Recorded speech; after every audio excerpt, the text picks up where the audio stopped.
Dice, el empleador corre con el gasto del traslado del trabajador, pero no el de su familia.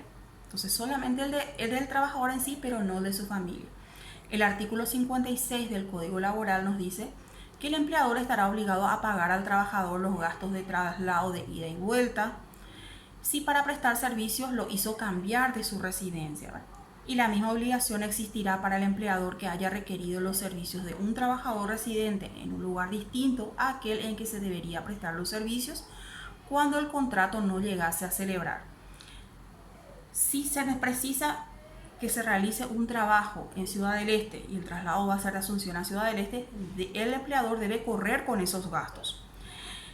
Si por alguna razón, ya sea por caso fortuito, fuerza mayor o por culpa de ambas partes, el contrato se rescindió y el trabajador no pudo realizar el trabajo, aún así esos gastos de traslado deben ser cubiertos por el empleador.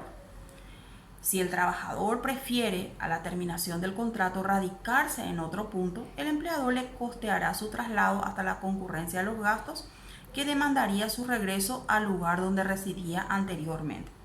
O sea, se puede decir de que va a haber, digamos, un salario o un beneficio proporcional. No le va a cubrir la totalidad en el caso de que el trabajador decida radicarse en otro lugar, pero sí le puede abonar, digamos, hasta la concurrencia de los gastos que le hubiese demandado su regreso. En este caso, el trabajador, en nuestro ejemplo, ¿verdad?, decide quedarse en Ciudad del Este.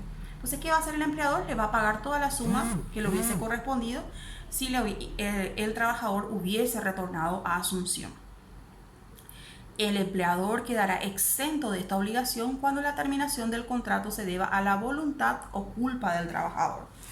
Si el trabajador entonces ha abandonado el trabajo, fue negligente o simplemente no cumplió el contrato, entonces el empleador se desobliga de costear estos gastos de traslado. ¿Qué ocurre con los gastos fuera del país? Dice, los gastos de contratos celebrados por trabajadores paraguayos fuera del país también son a cargo del empleador. El empleador corre con los gastos del traslado del trabajador y en este caso de su familia. Ya vimos que cuando hablamos a nivel país, entonces solamente al empleador le corresponden los gastos de traslado del trabajador, no así de su familia. Cuando hablamos de un traslado al exterior, también debe costear los gastos de la familia. El artículo 57 del Código Laboral nos dice al respecto que todo contrato celebrado por trabajadores paraguayos para la prestación de servicios fuera del país deberá ser aprobado y registrado por la autoridad administrativa del trabajo, que en nuestro caso es el Ministerio del Trabajo actualmente. Debe estar visado por el cónsul de la nación donde prestará servicios. Si el servicio va a prestarse a Argentina, entonces debe estar visado por el cónsul de Argentina. O si es en Brasil y viceversa. Son además cláusulas indispensables para estos contratos. Esto quiere decir de que los contratos escritos deben contener estas cláusulas so pena de nulidad. Si es que no contiene una de estas cláusulas, es nulo o anulable. Que los gastos de transporte y alimentación del trabajador, de su mujer e hijo en su caso, así como los derivados del cumplimiento de las leyes sobre migración, sean por cuenta y cargo del empleador. El empleador entonces va a cubrir los gastos de transporte, alimentación, también todos los derivados con el pasaporte, la cedulación si se necesita. También puede ser el caso de que requieran antecedentes penales y judiciales. Todo esto va a correr a cargo del empleador. Que el empleador preste fianza suficiente a juicio de la autoridad administrativa del trabajo para garantizar los gastos de repatriación del trabajador y su familia. Corre el traslado de esta al extranjero, haya sido por cuenta de aquel. Entonces, ¿quién garantiza esa repatriación, ¿verdad?, una vez concluido el trabajo? También el empleador ante la autoridad administrativa del trabajo, o sea, ante el Ministerio del Trabajo. Que el trabajador tenga 20 años, no decía la ley anterior, salvo que fuera contratado conjuntamente con un familiar mayor de edad, pariente por consanguinidad hasta el 4º grado o por afinidad hasta el 2º grado. La ley no contemplaba entonces, y actualmente también, ¿verdad?, el contrato de trabajo con un menor de edad para que realice prestaciones en el extranjero. hablaba de 20 años, pero que tenga un familiar mayor. Esto podría entenderse ahora 18 años además. Del periodo de prueba en la etapa inicial del trabajo, del contrato de trabajo. Sabemos que la ley establece un periodo de prueba, que transcurrido ese periodo de prueba ya se entiende que el trabajador goza de cierta estabilidad. Ese periodo de prueba es de 30 días para los trabajadores no calificados y de 60 días para los calificados, y con un tiempo a convenir con los técnicos.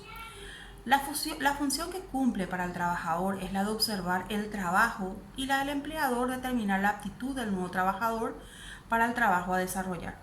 Entonces, este periodo de prueba se establece, digamos, para conveniencia y beneficio de ambas partes.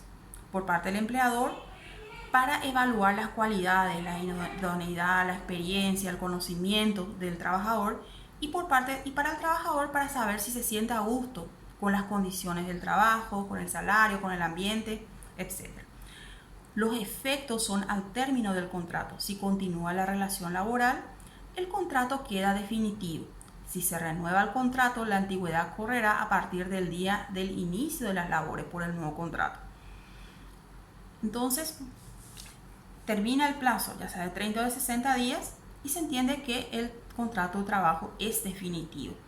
Y la antigüedad va a correr desde ese primer día de trabajo, por más de que era periodo de prueba, ya corre. Otro de los efectos es de no terminar el contrato de prueba ninguna de las partes. Otro de los efectos es que al terminar este contrato de trabajo, ninguna de las partes queda obligada a indemnizar, ni por despido o preaviso. En este periodo de prueba, entonces, el trabajo es libre de toda obligación indemnizatoria. El artículo 58 del Código Laboral nos dice que se establece en la etapa inicial del contrato de trabajo un periodo de prueba que tendrá por objeto, respecto al trabajador, apreciar las aptitudes del trabajador, y por parte del trabajador, verificar la conveniencia de las condiciones del trabajo contratado, que fue lo que ya analizamos.